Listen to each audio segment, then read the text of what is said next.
Subscribe করুন Sony ৮, click করুন bell icon.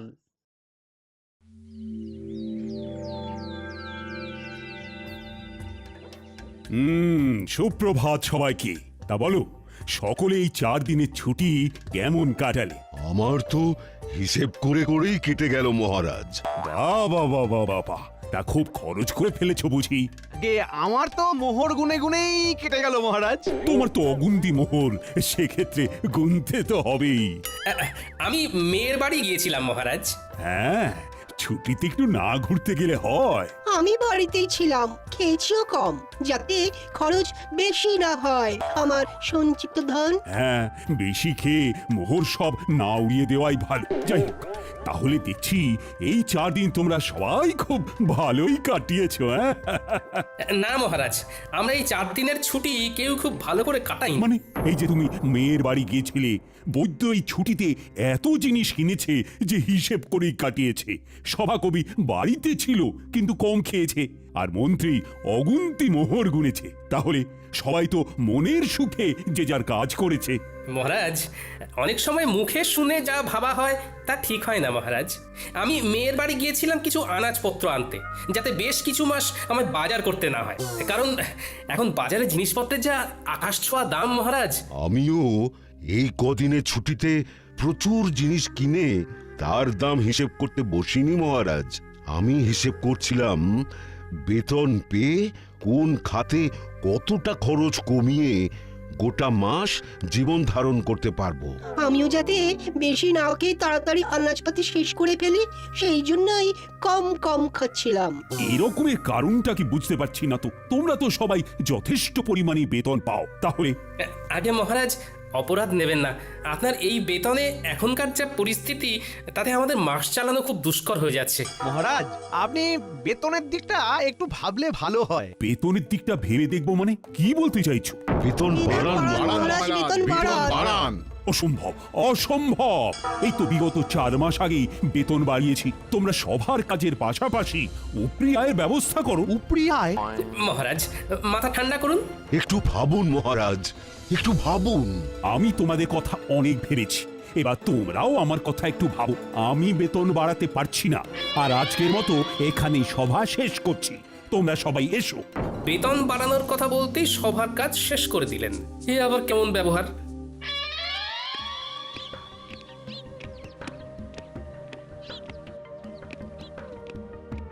একি মহারাজ, আপনি এখন এই অসময়ে? হ্যাঁ, চলে এলাম আর কি। সবাই একটু গন্ডগোল হয়েছে। তারা বেতন বাড়াতে বলছে রানী। যা বেতন পাচ্ছে তাতে নাকি জিনিসপত্রের বাজারে যা আকাশ ছোঁয়া দাম, তাতে হচ্ছে না। আপনি কি বলেছেন শুনি? আমি বলে দিয়েছি বেতন বাড়ানো এখন অসম্ভব। আমি ওদেরকে বলেছি উপরি আয়ের ব্যবস্থা করতে। সে কথা শুনে সবাই কি বললেন? সবাই আকাশ থেকে পড়লো। একটা কাজ করুন না মহারাজ, আপনার পশ্চিম দিকের যে মাঠটা রয়েছে সেইখানেই ওদের জন্য কিছু ব্যবস্থা করে দিন না। তা তোমার কথাটা মাথায় থাকলো, তবে 2 দিন বাদে বলবো। আগে দেখি ওরা কে কি করে। বেশ। গিন্নি, ও গিন্নি। বলো। এ কি গো গিন্নি, তুমি শুয়ে আছো? শরীর খুব খারাপ নাকি? দেখি দেখি। হেমা, তোমার গা তো জ্বরে পুড়ে যাচ্ছে। কিছু খাওনি নাকি? আমি উঠতে পারছি না। আজকে রান্নাটা যে কি করে করব বুঝতে পারছি না গো। হ্যাঁ, রান্না নিয়ে কিছু ভেবো না, ও আমি করে নিচ্ছি। তুমি শুধু চুপটি করে শুয়ে থাকো দেখি। না, সে কি করে হয়? তোমার এসব রাধা বাড়া অভ্যেস নেই। আরে তোমারও কি জন্ম থেকেই স্বামীর সাথে ঘর করার অভ্যেস ছিল? হ্যাঁ, সেই তো আমার সাথে বিয়ের পরে অভ্যেসটা হয়েছে। আমার কথা আলাদা, আমি মেয়ে মানুষ। বারে বা, বেটা ছেলে বলে কি রান্নার অভ্যেস তাও আবার কদিনের জন্য হবে না? এইসব একদম বাজে কথা গিন্নি।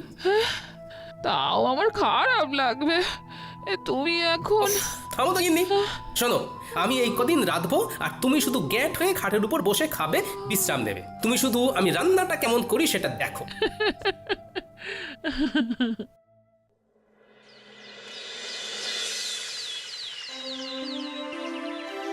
সুপ্রভাত। আশা করি সবাই ভালো আছো। কালকে যা হলো তারপর কি আর ভালো থাকা যায় মহারাজ? দেখো, আমি তোমাদেরকে যা বলার বলেই দিয়েছি। এই যাবৎকাল তোমাদের যখনই যা অসুবিধে হয়েছে আমি পাশে ছিলাম, এখনো আমি পাশে থাকবো। তাই বলে যখন তখন বেতন বাড়ানোটা সত্যিই অসুবিধের। আমি তো শুধু চিকিৎসাই পারি, এর বাইরে তো কিছুই পারি না। তাই তাই কিভাবে যে উপরি হায় হবে অন্য কিছু করে সেইটাই মাথায় আসছে না। মহারাজ যদি একটু উপায় বলে দেন। ও, সেই আমাকেই উপায় বলতে হবে? আচ্ছা, দেখছি।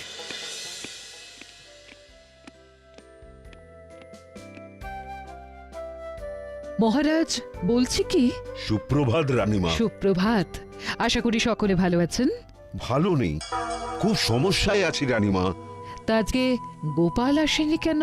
তাই তো, তালে গড়ে খেয়ালই নেই। আগে মহারাজ, আমি এসেছি। এ কি গোপাল, এত দেরি হলো যে? তোমার শরীর ঠিক আছে তো? আমার শরীর তো ঠিক আছে, কিন্তু কিন্তু আমার গিন্নির শরীর ভালো নেই। তাই ঘরের কিছু কাজ সামলে রান্না করে আসতে গিয়ে দেরি হয়ে গেল। এই রে ও গোপাল, কটা শাড়ি আর চুড়ি এনে দেবো নাকি? গোপাল, তাহলে সুগৃহিণী দক্ষ রাধুনী হয়ে গেলে নাকি? হ্যাঁ, দরকার পড়লে যদি হই তাতে মন্দ কি বলুন? সকলে চুপ করুন, বরং আপনারা গোপালকে দেখে শিখুন। সে স্ত্রীর শরীর খারাপে নিজে এগিয়ে এসেছে, স্ত্রীর কষ্টটা বুঝেছে। ঠিকই তো, না কষ্ট বুঝলে হয়? এই বৈদ্যমশাই, আপনি আজই গোপালের বাড়ি গিয়ে ওনার স্ত্রীকে দেখে আসবেন। গোপাল, সত্যি তোমার তুলনা হয় না। থাক, অমন মেয়ে মানুষের কাজ করে আমার সুখ্যাতি পাওয়ার দরকার নেই।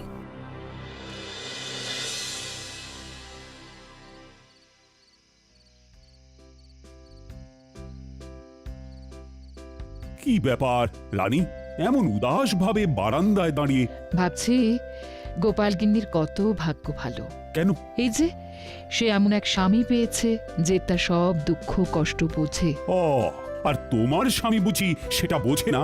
না, কিছু কিছু সময় বোঝে, আবার কিছু কিছু সময় বোঝে না। আচ্ছা, বুঝেছি। তোমার মন পেতে গেলে আমায় তাহলে একদিন লুকিয়ে লুকিয়ে ঠাকুরদের সরিয়ে তোমাকে রেঁধে খাওয়াতে হবে, তাই তো? আপনি রাঁধতে পারবেন?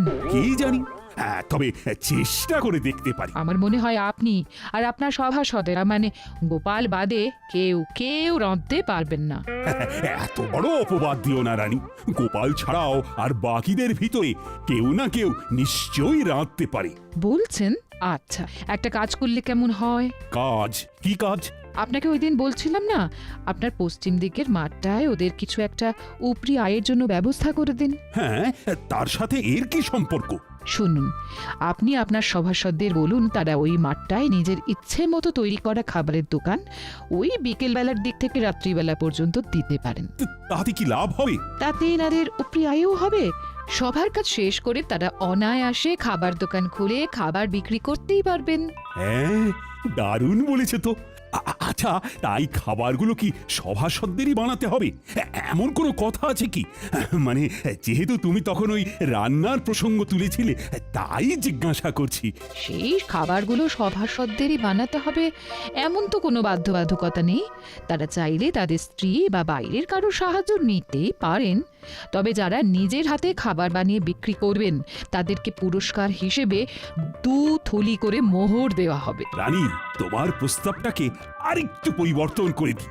সভাসদের এমন বলি, বেশ কিছুদিন ব্যাপী পশ্চিম দিকের বড় মাঠটায় একটা ভোজন মেলার আয়োজন করতে চাই। তাই আমার ইচ্ছে, আমার সভাসদেরা এই ভোজন মেলায় হরেক রকম খাবারের পসরা নিয়ে খাবারের দোকান দিক। তার মধ্যে যে সভাসদেরা নিজের হাতে রান্না করবে তারা প্রত্যেকে পুরস্কার বাবদ 2 থলি করে মোহর পাবে, এবং যে সভাসদের খাবারের দোকানে সব থেকে বেশি বিক্রি হবে সে পুরস্কার স্বরূপ 5000টা মোহর পুরস্কার পাবে। অতীব উত্তম।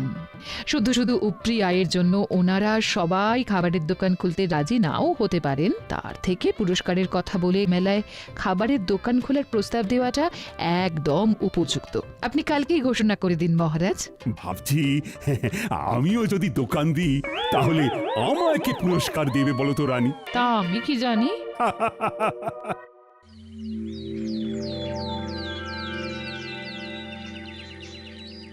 হ্যাঁ, তোমাদের সকলকে আজ একটু তাড়াতাড়ি ডাকার পিছনে আমার একটা বিশেষ উদ্দেশ্য আছে। কি উদ্দেশ্য মহারাজ? মহারাজ আমি তোমাদের সকলের উপরি আয়ের জন্য একটা পদ ভেবেছি। বাহ বাহ বাহ, বাহ কি উপায় আপনি ভেবেছেন মহারাজ? আমি আমার পশ্চিমের মাঠটায় একটা ভোজন মেলার আয়োজন করতে চাই। সে অতীব ভালো, কিন্তু মেলায় গেলে তো খাবার কিনতে কিনতেই প্রচুর খরচ হয়ে যাবে। তাহলে এভাবে আমাদের উপরি আয় হবে কি করে মহারাজ? নিজের দোকান থেকে খেলে ব্যয় হবে না মন্ত্রী। নিজের দোকান মানে? আপনি কি ওই মেলায় আমাদের দোকান দিতে বলছেন মহারাজ? একদম ঠিক। আমি চাই পশ্চিমের মাঠে আয়োজিত সারা কৃষ্ণনগর ব্যাপী ভোজন মেলায় সাধারণ প্রজাদের পাশাপাশি আমার সভাসদেরাও খাবারের দোকান দিক। দোকান দিলে উপরে আয় হবে বটে, কিন্তু দাঁড়াও দাঁড়াও, আমার ঘোষণা এখনো শেষ হয়নি। আমি ঠিক করেছি আমার সভাসদদের ভিতরে যারা নিজেরা হাতে করে খাবার বানিয়ে বিক্রি করবে তারা প্রত্যেকে 2 থলি করে মোহর আমার তরফ থেকে পুরস্কার পাবে।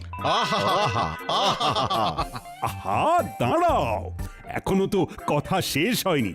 আর যে সভাসদদের দোকানে সব থেকে বেশি বিক্রি হবে সে আমার তরফ থেকে পুরস্কার বাবদ 5000 মোহর পাবে। তার মানে খাবার বেশি বিক্রি করতে পারলে 5000 মোহর পুরস্কার, আর নিজের হাতে খাবার বানাতে পারলে 2 থলি মোহর পুরস্কার। আবার নিজে খাবার না বানাতে পারলেও অন্য কারুর সাহায্য নিয়ে উপরি আয়ের জন্য দোকান দেওয়া যাবে, তাই তো মহারাজ? একদম। এই মেলা প্রায় মাসখানেক চলবে। তাহলে তোমরা কি ভাবছো? মানে আমার প্রস্তাবে কি রাজি হবে? আমি রাজি মহারাজ। আমি দোকান দিতে রাজি, যদি হেরেও যাই বাজি। আমিও রাজি। আমিও দোকান দেব। মহারাজ, দোকান না দিয়ে সবার দোকানের খাবার চেখে দেখার জন্য কোনো পুরস্কার নেই না? মন্ত্রী ইয়ে মানে মহারাজ, আমিও সবার মতো দোকান দেব তাহলে। বেশ, তাহলে সবাই প্রস্তুত হয়ে নাও। দিন 7 পরেই শুরু হবে ভোজন মেলা। ও হ্যাঁ, মনে আছে তো সবার, কালকে আমাদের ছুটির দিন, রাজসভা বন্ধ। হ্যাঁ মহারাজ।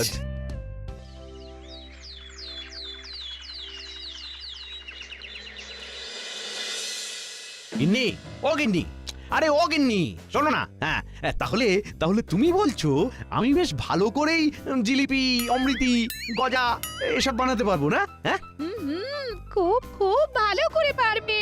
তা আমার প্রতি তোমার এত আত্মবিশ্বাসের কারণ কি?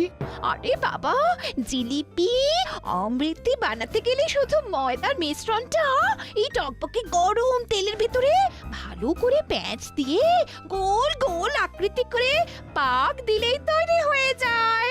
আর এই প্যাঁচ দেওয়ার ব্যাপারে কৃষ্ণনগরে তোমার মতো পারদর্শী আর কেউ আছে বলে তো আমার মনে হয় না। ঠিক বলেছ। তোমারও যা প্যাঁচালো মন, সেই মনের প্যাঁচের মতো আমায়ও যা সুন্দর করে তুমি জিলিপি অমৃতি বানাতে শেখাবে, আহা আহা, তারপর আমার পূর্ব অভিজ্ঞতা তো আছেই। যাকে যাক, এই চলো শুরু করে, চলো চলো।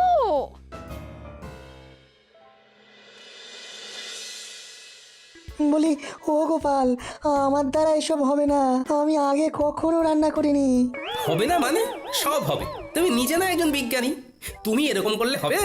চেষ্টা করলে সব হয় বন্ধু। আগে গোল গোল লুচি বানাতে শিখতে হবে, তারপর আলুর দম। গিন্নির থেকে সব জেনে এসেছি। এর থেকে সূত্র বা কোনো যন্ত্র আবিষ্কার করা অনেক সহজ। মেলা বেলা হয়ে যাচ্ছে বন্ধু। ইস, এরকম যদি কোনো যন্ত্র থাকতো যার দ্বারা আপনা আপনি খাবার হয়ে যেত। আগে লুচি আলুর দমটা শেখো, তারপর তুমি ওরকম যন্ত্র আবিষ্কার করো, কেমন? না, মানে কোনো ইয়ে টিয়ে নয়, চুপচাপ কাজে নামো। তুমি তো জানোই আমি ছড়ার পাত্র নই।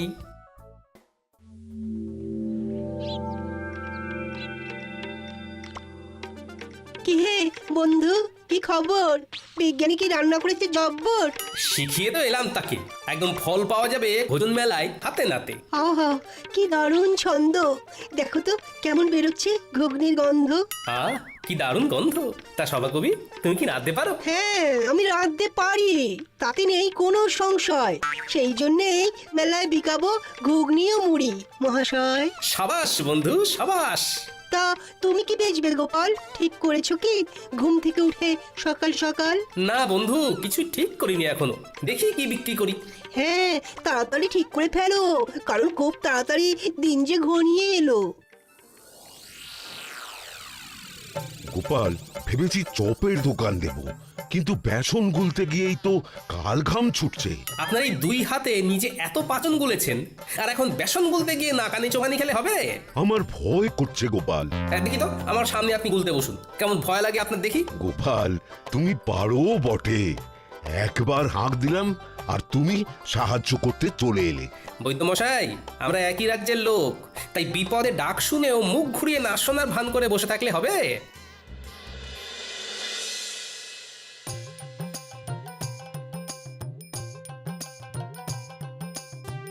হ্যাঁ গো, এলে? হ্যাঁ হ্যাঁ, মোটামুটি সবার বাড়ি একবার করে ঢু দিয়ে এলাম, বুঝলে গিন্নি। দেখলাম মোটামুটি সবাই একদম জোর কদমে রান্নার প্রস্তুতি নিচ্ছে। তা তুমি কি বানাবে কিছু ঠিক করলে? এমনিতে বাড়ির রান্না তো বেশ ভালোই করছো। সেটাই তো এখনো ঠিক করে উঠতে পারিনি। সবাই মোটামুটি সেই গতে ধরা রান্নাই করছে। না, আমায় একটু অন্যরকম কিছু ভাবতে হবে। দাদু, ও দিদা, এক ঘটি জল দাও না। কি ঝাল, কি ঝাল! আর খাবো না, না কুলছি কাল বলছি, আর খাবো না। উফ, বাপরে বাপ! দাঁড়া দি, কিন্তু কি খেয়েছিস বলতো? ফুচকা। আমার বাবা শহরে গিয়েছিল, তাই ফেরার পথে ওখান থেকে এনেছিল ঝাল ঝাল ফুচকা। জানো তো দাদু, এখানকার কেউই ফুচকার তেমন নাম শোনেনি। গিন্নি, ও গিন্নি, ফুচকার দোকান দিলে কেমন হয়? খুবই ভালো হয়। সেইবারে খুকির বাড়িতে গিয়ে খেলাম, শহর থেকে জামাই এনেছিল, অসাধারণ। কিন্তু তুমি কিভাবে বানাই শিখবে কি করে? এখনো হাতে 4-5 দিন সময় আছে গিন্নি। শহরে গিয়ে শিখে আসবো কালকে, তারপর ভোজন মেলায় ফুচকা বিক্রি করব। আহা, শুধু খাবারের মেলায় কেন, গোটা কৃষ্ণনগরে তুমি বিক্রি করবে। এখানকার কেউ জানেই না ওই ফুচকার নাম। ভালো লাগলে না, এই প্রচুর প্রচুর বিক্রি হবে। তা ঠিক, আর মহারাজ এটাও বলেননি যে খাবার শুধু ভোজন মেলাতেই বিক্রি করতে হবে। আমি কিছুক্ষণ দোকানে থেকে ফুচকা তৈরি করে ঠেলা গাড়ি নিয়ে ফুচকা বিকোতে বেরিয়ে যাব।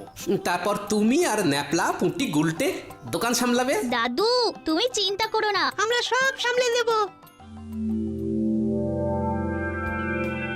দারুণ দারুণ জিনিস খাওয়ালে গোপাল, অপূর্ব স্বাদ। পুরটা খাসাও মেখেছো গোপাল।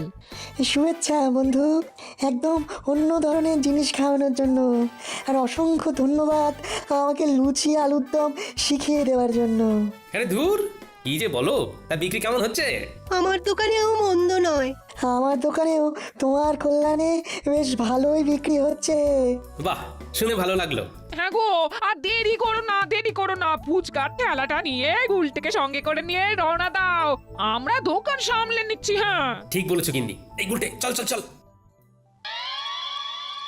ফুচকা নেবে গো, ফুচকা, ফুচকা নেবে গো, ফুচকা।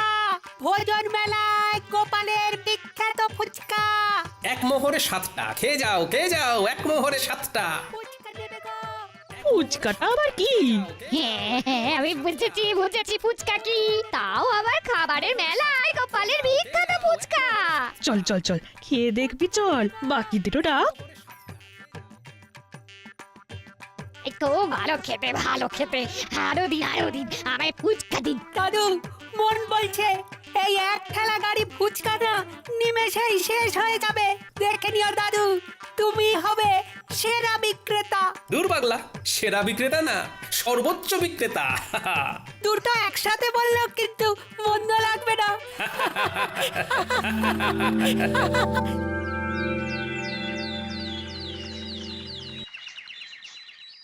গোনো গোনো খাজাঞ্চি গোনো, কার কত আয় হলো দেখি। মন্ত্রীরটা হলো 1, 2, 3, এই সর্বমোট 300 মোহর। তবে মন্ত্রী মশাই নিজেই সব বানিয়েছেন। বেশ বেশ, পরের জন। পরের জন হলেন বিজ্ঞানী বাবু, তার মোহর 1, 2, 3, সর্বমোট 900 মোহর। ইনিও নিজের হাতেই খাবার বানিয়েছেন। এই বিজ্ঞানী আমার থেকেও বেশি আয় করেছে, এ কি কপাল! হ্যাঁ, এরপর সভাকবি, ওনার মোহরের সংখ্যা হলো 1, 2, 3, সব মিলিয়ে 850 মহারাজ। ইনিও নিজের হাতে খাবার তৈরি করেছেন। বাহ বাহ বাহ, চমৎকার।